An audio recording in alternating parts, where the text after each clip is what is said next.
तर मुख्यमंत्री माझी लाडकी बहीण योजनेच्या पात्र महिला मार्च हप्त्याची अगदी आतुरतेने वाट पाहत आहेत. आतापर्यंत मार्च आणि एप्रिलचे दोनही हप्ते हे जमा करण्यात आलेले नाही. त्यामुळे लाडक्या बहिणीची चिंता ही वाढत चाललेली आहे. लाडकी बहीण ही योजना बंद झाली काय, असा प्रश्न सुद्धा लाडक्या बहिणी विचारत आहेत. त्याच सोबत या योजनेच्या हप्ते वितरणासाठी राज्य सरकारकडे पैसा नाही का, असे सुद्धा प्रश्न आता लाडक्या बहिणी विचारत आहेत. तर नेमकं वितरण कधी होणार आणि सरकारकडे निधी वितरणासाठी भरपूर पैसा आहे, त्याबद्दल तुम्ही काळजी करण्याची गरज नाही. फक्त आपण आजच्या व्हिडिओमध्ये एवढीच माहिती पाहणार आहोत की हप्ता हा नेमका कधीपासून सुरू होईल.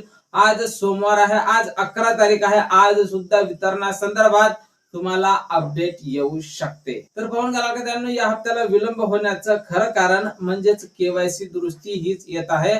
केवायसी दुरुस्तीमुळेच या हप्त्याला विलंब झाला असल्याची माहिती समोर येत आहे. कारण ज्या महिलांना हप्ता मिळाला नव्हता त्या महिलांची प्रचंड नाराजी होती. आता त्या महिलांनी केवायसी दुरुस्ती केली असेल तर अशा महिलांना पुन्हा लाडकी बहीण योजनेत सामावून घेऊन ज्या महिला पात्र असतील त्या महिलांसोबतच या महिलांना सुद्धा लाभ देण्याचा असा सरकारचा विचार होता.